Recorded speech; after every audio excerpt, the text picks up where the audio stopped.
నమస్కారం ETV news కి స్వాగతం. ముందుగా ముఖ్యాంశాలు. అంతులేని విషాదాన్ని మిగిల్చిన చేవెళ్ల ప్రమాదం. ఆత్మీయులను కోల్పోయి శోకసంద్రంలో మునిగిపోయిన కుటుంబ సభ్యులు.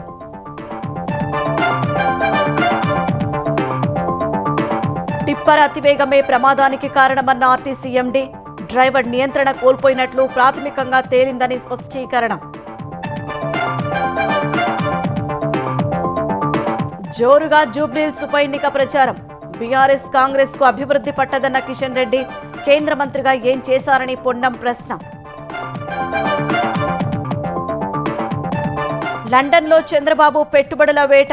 జీసీసీలు ఏర్పాటు చేయాలని రోల్స్ రాయ్స్ కు విజ్ఞప్తి. ఏఐలో విస్తృత అవకాశాల వివరణ. ప్రకాశం జిల్లా దొనకొండలో ప్రపంచ స్థాయి క్యాన్సర్ సెంటర్. 4260 కోట్లతో నిర్మాణం. World smart cities forum chairman వెల్లడి. అమరావతి నిర్మాణానికి మరో 32,500 కోట్ల రుణం. ప్రపంచ బ్యాంకు, ఏడీబీ, ఇతర సంస్థల నుంచి సేకరణకు సిద్ధమైన సిఆర్డీఏ.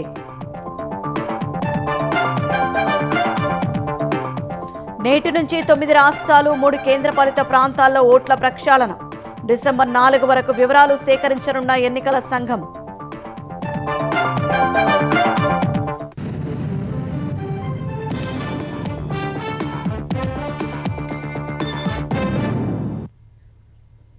మొదటి బస్సు అందుకుంటే సమయానికల్లా ఆఫీసుకు చేరుకోవచ్చని ఒకరు.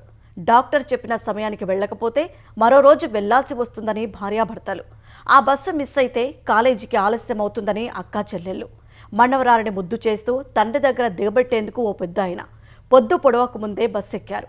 ఇంకో గంటలో హైదరాబాద్ చేరుకుంటామనే సంతోషంలో ఉండగా మృత్యువు కంకర్ టిప్పర్ రూపంలో కబలించింది. మెరుపు వేగంతో ఢీకొట్టగా బస్సులో ఉన్నవారిని టన్నుల కొద్దీ కంకర కప్పేసింది. నెలలు నిండని పసిగుడ్డు సహా 19 మందిని పొట్టనబెట్టుకుంది. హైదరాబాద్ బీజాపూర్ జాతీయ రహదారిపై మీర్జాగూడ వద్ద జరిగిన రోడ్డు ప్రమాదాన్ని తరచి చూస్తే ఎన్నో హృదయ విదారక సన్నివేశాలు కనిపిస్తున్నాయి.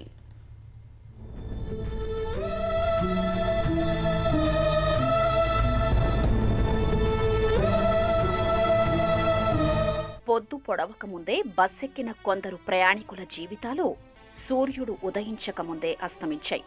ఎన్నో కుటుంబాల్లో తీరని విషాదాన్ని నింపాయి. మృత్యుపథంగా భావించే హైదరాబాద్ బీజాపూర్ జాతీయ రహదారిపై మరోసారి మరణ ఘోష ప్రతిధ్వనించింది. హైదరాబాద్కొస్తున్న తాండూర్కు చెందిన ఆర్టీసీ బస్సును చేవెళ్ల మండలం మీర్జాగూడ వద్ద కంకర లోడుతో చిట్టంపల్లి వెళుతున్న టిప్పర్ బలంగా ఢీకొనడంతో 2 నెలల చిన్నారి సహా 19 మంది మృత్యువాత పడ్డారు. మృతుల్లో 13 మంది తాండూరు వాసులే కావడం ఆ ప్రాంతాన్ని మరింత కుంగదీసింది. కొన్ని కుటుంబాల్లో 3, ఇంకో కుటుంబంలో 2 చొప్పున మృత్యువు కబళించడంతో అంతా విషాద ఛాయలు అలుముకున్నాయి.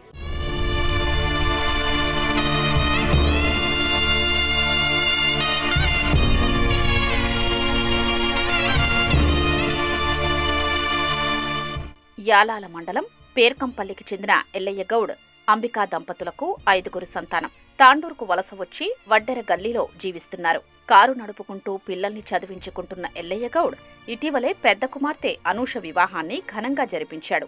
రెండో కుమార్తె తనూష ఎంబీఏ చదువుతూ హైదరాబాద్లో ఉద్యోగం చేస్తోంది. మూడో బిడ్డ సాయిప్రియ కోఠిలోని మహిళా కళాశాలలో డిగ్రీ ఫైనల్ ఇయర్. 4వ కుమార్తె నందిని అదే కాలేజీలో డిగ్రీ మొదటి సంవత్సరం చదువుతుండగా కుమారుడు తాండూరు పట్టణంలోనే ఓ ప్రైవేటు స్కూల్లో 10వ తరగతి చదువుతున్నాడు. అక్టోబర్ 15న అక్క పెళ్లి కోసం వచ్చిన 3 సోదరీమణులు సోమవారం పరీక్షలున్నాయని హైదరాబాద్ బయలుదేరాలి అనుకున్నారు. బస్ మిస్ అయితే పిల్లలు పరీక్షలకు అందుకోలేరని భావించిన ఎల్లయ్య స్వయంగా బండి మీద తీసుకొచ్చి బస్ ఎక్కించాడు. వారికి టాటా చెప్పి ఇంటికెళ్లిన ఎల్లయ్య అదే తన 3 కుమార్తెలను చూసిన చివరి చూపు. అల్లారు ముద్దుగా పెంచుకుంటున్న 3 ఆడపిల్లలు మరణించారని తెలిసి హతాశుడైన ఎల్లయ్య హుటాహుటిన భార్యతో కలిసి సంఘటనా స్థలానికి చేరుకున్నాడు. విగత జీవులుగా పడి ఉన్న కన్నబిడ్డల్ని చూసి దంపతులిద్దరూ విలపించిన తీరు కలచివేసింది.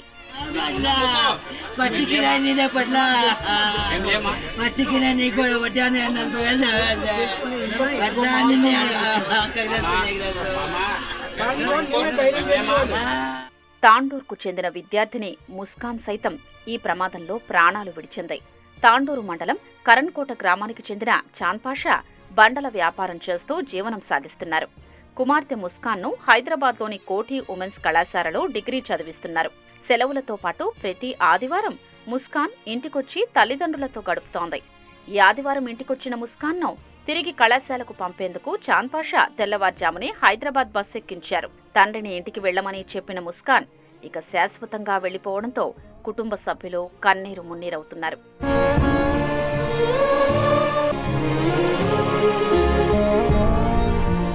ఇదే పట్టణంలోని ఇందిరానగర్లో వెల్డింగ్ పనిచేస్తున్న షేక్ ఖలీద్ హుస్సేన్ తన కుమార్తె సాలెహాను హైదరాబాద్లోని షాహీన్ నగర్లో ఉంటున్న వ్యక్తికిచ్చి పెళ్లి చేశాడు. ఇటీవలే కాన్పు కోసం పుట్టింటికొచ్చిన సాలెహా పండంటి పాపకు జన్మనిచ్చింది. కుమార్తెను మనవరాలని అత్తారింట్లో దింపేందుకు ఖలీద్ హైదరాబాద్ బస్ ఎక్కాడు. నెలలు నిండని మనవరాలని ముద్దు చేస్తూనే కండక్టర్ వద్ద టికెట్ తీసుకుని బిడ్డతో మాటలు కలుపుతూ ప్రయాణిస్తున్నాడు. ఒక్కసారిగా మీర్జాగూడ వద్దకు రాగానే ఖలీద్తో పాటు అతని మనవరాలు బిడ్డ సాలెహా ప్రయాణం గమ్యాన్ని చేరకుండానే ముగిసింది. మనవరాలిని తండ్రి చెంతకు చేర్చకుండానే ఆ తాత, భర్తకు బిడ్డను చూపించకుండానే ఆ భార్య, అప్పుడే కళ్ళు తెరిచి చూస్తున్న ఆ పసిపాప తండ్రిని చూడకుండానే లోకాన్ని విడిచిపెట్టారు. ముగ్గురి మరణంతో ఖలీదింట పెను విషాదం అలుముకుంది.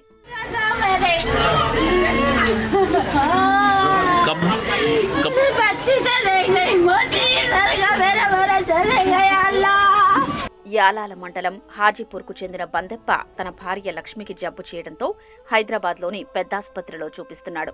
డాక్టర్ మరోసారి రమ్మనడంతో పిల్లలు భవానీ, శివలీలను నిద్రపుచ్చి అర్ధరాత్రి 3 గంటలకే తాండూరు బస్టాండ్కొచ్చారు.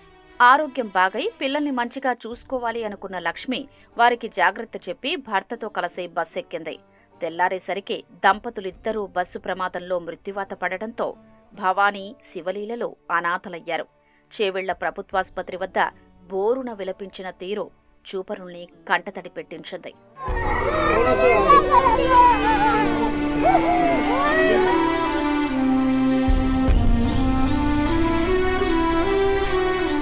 ప్రమాదంలో ఆర్టీసీ డ్రైవర్ దస్తగిరి సైతం ప్రాణాలు కోల్పోవడం ఆ కుటుంబాన్ని తీరని దుఃఖంలోకి నెట్టింది.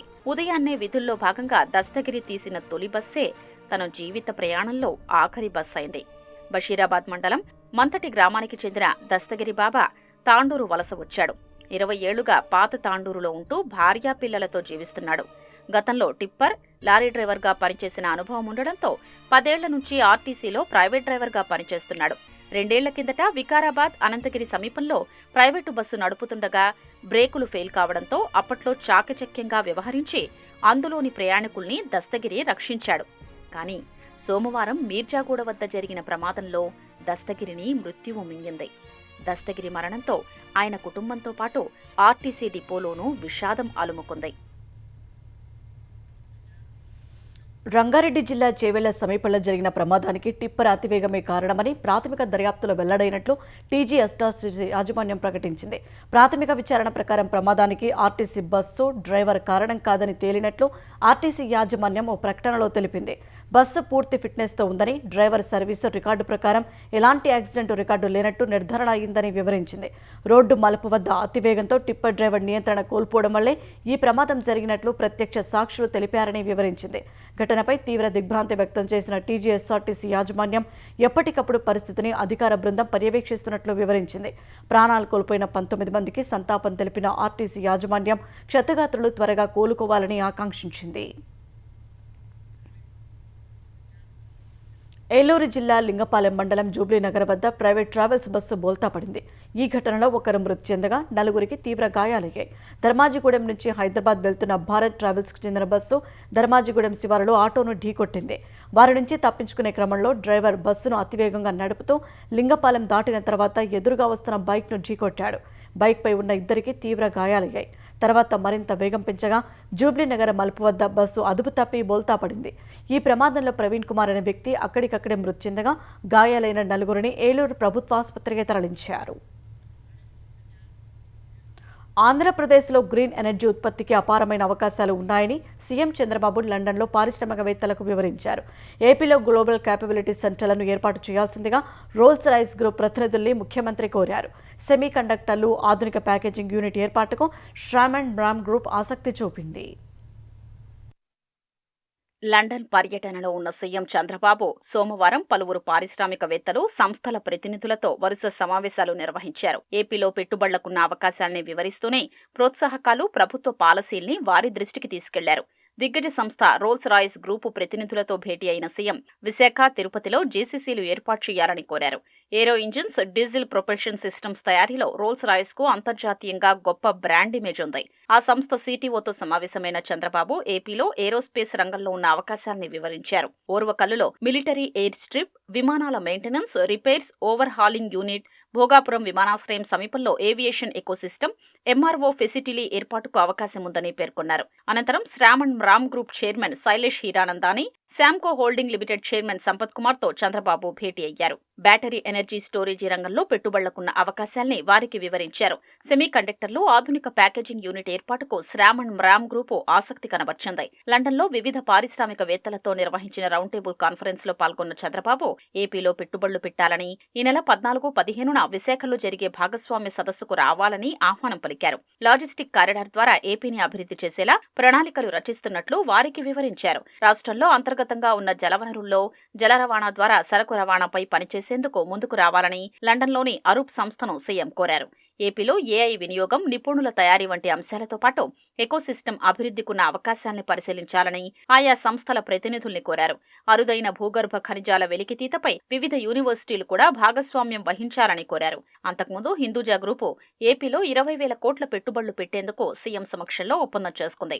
విశాఖలో హిందూజా పవర్ ప్లాంట్ సామర్థ్యాన్ని మరో 1,600 మెగావాట్లకు పెంచడం, రాయలసీమలో సౌర, పవన విద్యుదుత్పత్తి యూనిట్లు, మల్లవల్లిలో ఎలక్ట్రిక్ బస్సులు, తేలికపాటి వాహనాల తయారీ ప్లాంట్లు, రాష్ట్ర వ్యాప్తంగా ఈవీ ఛార్జింగ్ స్టేషన్ల ఏర్పాటు సహా కీలక రంగాల్లో హిందూజా గ్రూపు దశలవారీగా పెట్టుబడులు పెట్టనుంది. హిందూజా గ్రూపు సంస్థల ప్రతిపాదనల్ని త్వరితగతిన కార్యరూపం దాల్చేందుకు ఫాస్ట్ ట్రాక్ విండో ద్వారా ట్రాక్ చేస్తామని సీఎం స్పష్టం చేశారు.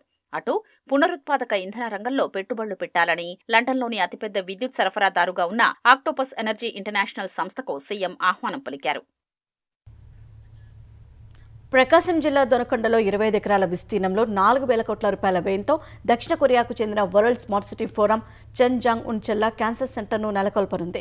సీఎం చంద్రబాబు విజ్ఞప్తి మేరకు ఏపీలో పెట్టుబడులు పెట్టేందుకు ముందుకు వచ్చిన వరల్డ్ స్మార్ట్ సిటీ ఫోరం చెల్లా గ్రూప్తో కలిసి ఈ కార్యక్రమం చేపట్టాలని నిర్ణయం తీసుకుంది. క్యాన్సర్ సెంటర్ నిర్మాణానికి 5 భాగస్వామ్య కంపెనీలతో ఎంఓయూలు చేసుకుంది. అనంతరం మాట్లాడిన వరల్డ్ స్మార్ట్ సిటీ ఫోరం అధ్యక్షులు పీటర్ జోన్, చెన్నైలో ఇప్పటికే క్యాన్సర్ సెంటర్ను ప్రారంభించామని, అక్కడ వైద్య సేవలు కొనసాగుతున్నాయని తెలిపారు. క్యాన్సర్ సెంటర్ నిర్మాణం తర్వాత మందులు, వైద్య పరికరాల తయారీ సహా ఉచిత శిక్షణా కేంద్రాన్ని నిర్మించనున్నట్టు ప్రకటించారు. ప్రకాశం జిల్లా వాసిగా తనకు జన్మనిచ్చిన ప్రాంతంలో క్యాన్సర్ సెంటర్ను ఏర్పాటు చేయనుండటం ఆనందంగా ఉందని చెల్లా గ్రూప్ అధినేత చెల్లా ప్రసాద్ తెలిపారు. అమరావతి నిర్మాణానికి సిఆర్డీఏ మరో 32,500 కోట్ల రుణం తీసుకోనుంది. ప్రపంచ బ్యాంకు ఏడీపీ 14,000 కోట్లు, ఎన్ఏబీఎఫ్ఐడి 10,000 కోట్లు, నాబార్డు 7,000 కోట్లు రుణం మంజూరు చేయనున్నాయి.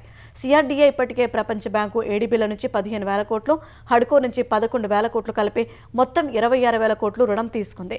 రాజధాని నిర్మాణానికి సుమారు 14,000 కోట్ల రుణం ఇచ్చేందుకు ప్రపంచ బ్యాంకు, ఏడీబీ ముందుకొచ్చాయి.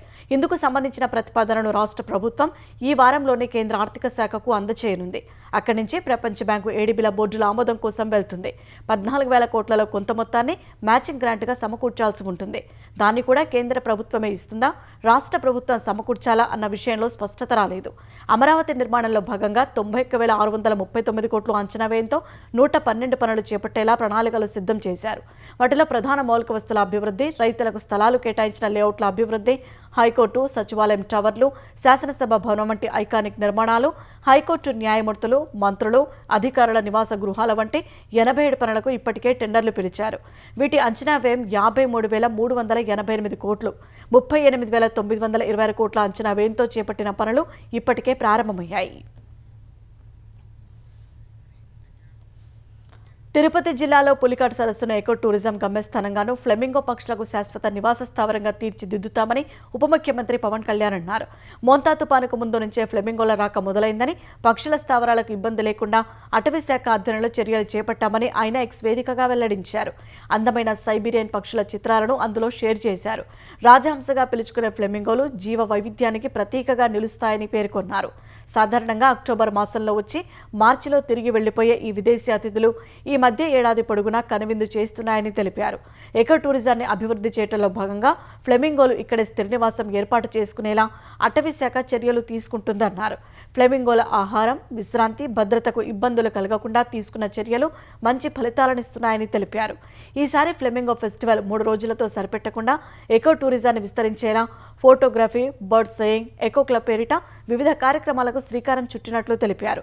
రాబోయే 3 నెలల ఫ్లెమింగోల రక్షణపై ప్రత్యేకంగా శ్రద్ధ పెట్టాలని అటవీ అధికారులకు దిశానిర్దేశం చేశారు. కాంగ్రెస్ అధికారంలోకి వచ్చి 2 ఏళ్లైనా హామీలను అమలు చేయడం లేదని బీఆర్ఎస్ కార్యనిర్వాహక అధ్యక్షుడు కేటీఆర్ ఆరోపించారు. హైడ్రా పేరుతో పేదల ఇళ్లను రేవంత్ సర్కారు కూల్చిందని విమర్శించారు. జూబ్లీహిల్స్ ఉప ఎన్నిక ప్రచారంలో భాగంగా బోరబండలో రోడ్ షో నిర్వహించిన కేటీఆర్ కారు బుల్డోజర్ మధ్య ఈ ఉప ఎన్నికలు జరుగుతున్నాయని, ప్రజలు విఘ్నతతో ఓటు వేయాలని కోరారు. రేవంత్ రెడ్డికి ఒక్క ఛాన్స్ ఇస్తే హైదరాబాద్ను నాశనం చేశారని విమర్శించారు. కాంగ్రెస్ ప్రభుత్వం ఒక్కలను ఇద్దరిని కాదు, అందరిని మోసం చేసింది. ఈ రాష్ట్రంలో వాళ్ళ చేతిలో మోసపోనోళ్ళు లేరు. జిల్లాలలో రైతులు తిడుతున్నారు. ఒక్కొక్క రైతుకు చెప్పిండ్రు మీకు 10,000 కాదు 15,000 ఇస్తామని చెప్పిండ్రు. 2 ఏళ్ళు అయిపోయింది. ఇప్పుడు అడిగితే పైసలు లేవు అని కొత్త పాటలు పాడుతున్నారు. రాహుల్ గాంధీకి 100,000 కోట్లు పంపుతందుకు పైసలు ఉన్నాయి, కానీ తెలంగాణ గల్లీల్లో ఉండే గరీబోళ్ళకి ఇచ్చేందుకు మాత్రం పైసలు లేవు. ఇంకొక మాట మీరు యాది పెట్టుకోండి. రేవంత్ రెడ్డి ఎలక్షన్ ముందు దాకా ఒక మాట మాట్లాడతాడు, ఎలక్షన్ అయినాక ఒక మాట మాట్లాడతాడు. ఎలక్షన్ ముందు ఓడ మీద ఉన్నప్పుడు ఓడమల్లన్న, ఒడ్డుకెక్కినాక బోడమల్లన్న అంటాడు, మళ్ళా మాయమైతాడు. యాది పెట్టుకోండి. జూబ్లీహిల్స్ నియోజకవర్గాన్ని కాంగ్రెస్ బీఆర్ఎస్లు నిర్లక్ష్యం చేశాయని కేంద్ర మంత్రి కిషన్ రెడ్డి విమర్శించారు. గతంలో కేసీఆర్ అనేక హామీలతో ప్రజలను మోసం చేశారని, ఇప్పుడు కాంగ్రెస్ అదే బాటలో పయనిస్తోందని అన్నారు. తమ స్వార్థ ప్రయోజనాల కోసం పనిచేసే ఈ పార్టీల కబంధ హస్తాల నుంచి జూబ్లీహిల్స్ను రక్షించుకోవాలని పిలుపునిచ్చారు. జూబ్లీహిల్స్ ఉప ఎన్నికల ప్రచారంలో భాగంగా శ్రీనగర్ కాలనీలో కిషన్ రెడ్డి బైక్ ర్యాలీ నిర్వహించారు. కేసీఆర్ జూబ్లీహిల్స్ గల్లీలో పర్యటిస్తే తాను చేసిన అభివృద్ధి ఏంటో తెలుస్తుందని కిషన్ రెడ్డి అన్నారు. కాంగ్రెస్ నాయకులు ప్రతి దాంట్లోనూ దోపిడీకి పాల్పడుతున్నారని ఆరోపించారు. గత ముఖ్యమంత్రి మాదిరిగా ప్రస్తుత సీఎం కూడా మాటలతో కోటలు కడుతూ ప్రజలను మోసం చేస్తున్నారని మండిపడ్డారు.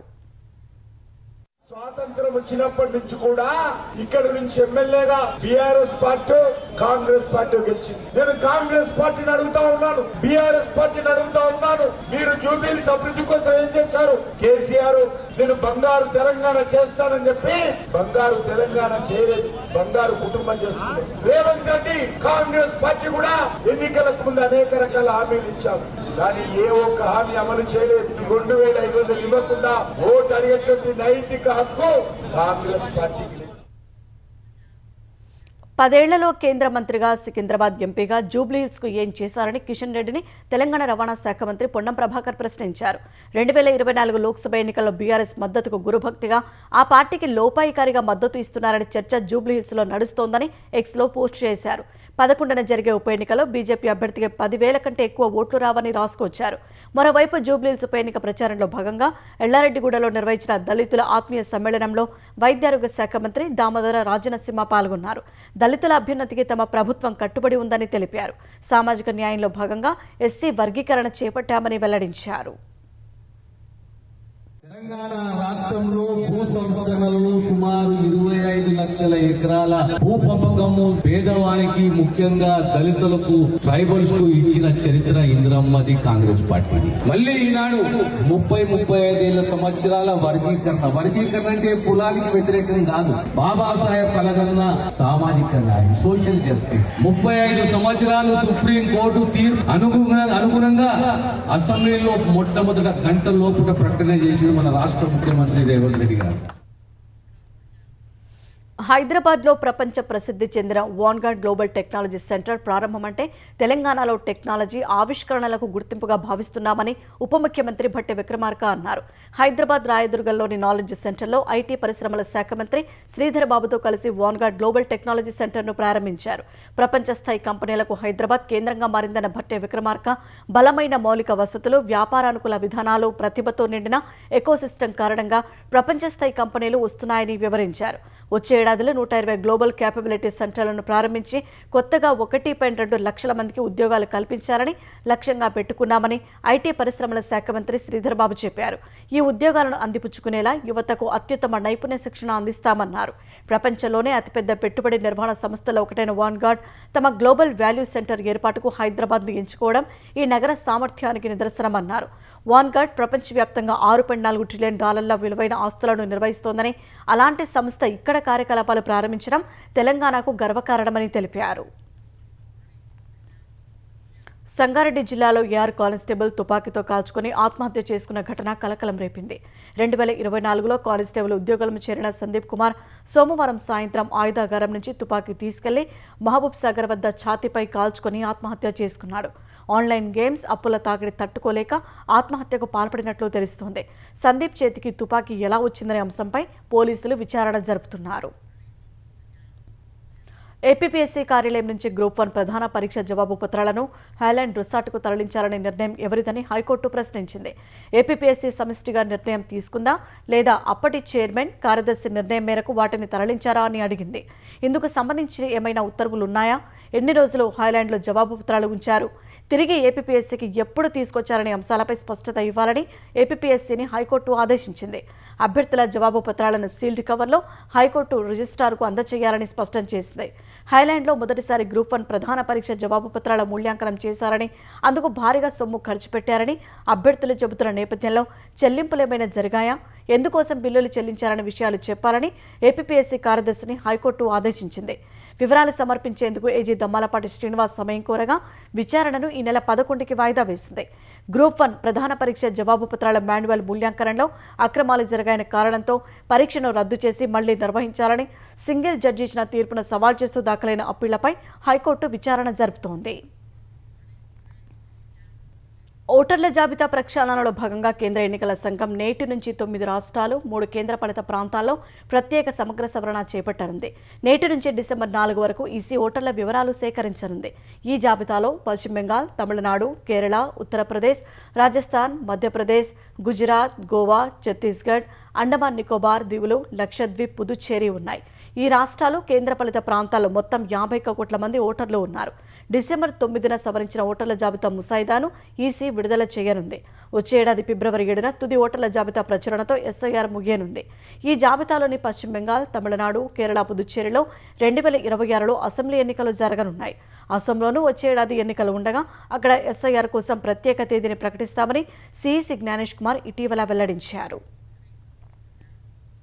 ఉత్తరప్రదేశ్లోని బారాబంకీ జిల్లాలో కారు ట్రక్కు ఢీకొన్న ఘటనలో 6 మృతి చెందారు. మరో 2 తీవ్రంగా గాయపడ్డారు. మృతులు ఫతేపూర్ నగరవాసులుగా గుర్తించారు. సమాచారం అందుకున్న పోలీసులు హుటాహుటిన ఘటనాస్థలికి చేరుకుని క్షతగాత్రులను సమీప ఆసుపత్రికి తరలించారు. ప్రమాదం జరిగిన సమయంలో కారులో 8 మంది ఉన్నారని పోలీసులు తెలిపారు. వారిలో 4 ఘటనాస్థలిలోనే మృతి చెందారని వెల్లడించారు. మరో 2 ఆసుపత్రిలో మృతి చెందారని వెల్లడించారు. బాధితులు కారును అద్దెకు తీసుకుని విహారయాత్రకు వెళ్లి తిరిగి వస్తుండగా ప్రమాదం జరిగిందని వివరించారు. ప్రమాద సమయంలో 2 వాహనాలు వేగంగా వెళ్తున్నట్లు పోలీసులు ప్రాథమికంగా నిర్ధారించారు. ఈ దుర్ఘటనపై ఉత్తరప్రదేశ్ ముఖ్యమంత్రి యోగి ఆదిత్యనాథ్ దిగ్భ్రాంతి వ్యక్తం చేశారు. క్షతగాత్రులకు మెరుగైన వైద్యం అందించాలని అధికారులను ఆదేశించారు. అటు మధ్యప్రదేశ్లోని సిమ్రోడ్లో బస్సు లోయలో పడి 3 ప్రయాణికులు మృతి చెందగా మరో 9 మంది గాయపడ్డారు. అహ్మదాబాద్లో జరిగిన ఎయిర్ ఇండియా ప్రమాద ఘటనలో ప్రాణాలతో బయటపడిన ఒకే ఒక్కడు విశ్వాస్ కుమార్ రమేష్ ఇప్పుడిప్పుడే కోలుకుంటున్నారు. ప్రమాదం వల్ల తనకు తీవ్ర నష్టం జరిగిందని, నాటి జ్ఞాపకాలు ఇంకా వెంటాడుతున్నాయని తెలిపారు. ప్రమాద ఘటన తర్వాత బ్రిటన్లో నివాసం ఉంటున్న ఆయన స్థానిక మీడియాకు ఇంటర్వ్యూలు ఇచ్చాడు. అంత పెద్ద ప్రమాదం నుంచి తప్పించుకున్న తనను చాలామంది లక్కీ మ్యాన్ అంటున్నప్పటికీ ఆ తర్వాత తన జీవితమే మారిపోయిందని విశ్వాస్ కుమార్ వాపోయారు. విమాన ప్రమాదంలో తన సోదరుడు చనిపోయాడని, అన్ని వేళలా అండగా ఉన్న తమ్ముడిని కోల్పోవడం చాలా బాధిస్తోందని తెలిపారు. ప్రమాదం తర్వాత కుటుంబ పరిస్థితి తలకిందులైందని, ఘటనను తలుచుకున్నప్పుడు రాత్రులు నిద్ర కూడా పట్టడం లేదని తెలిపారు. ప్రమాదంలో గాయాల కారణంగా కాలు, భుజం, మోకాలు వెన్నునొప్పులు ఉన్నాయని, నడవడం, డ్రైవ్ చేయడం సాధ్యం కావడం లేదని వివరించారు. ప్రమాదం తర్వాత భారత్లో వ్యాపారం మూతపడిందని, కుటుంబ ఆర్థిక పరిస్థితి దిగజారిందని విశ్వాస్ కుమార్ తన ధైర్యాన్ని వివరించారు. ఎయిర్ ఇండియా విమానం కుప్పకూలిన ఘటనలో 241 మంది ప్రాణాలు కోల్పోయారు.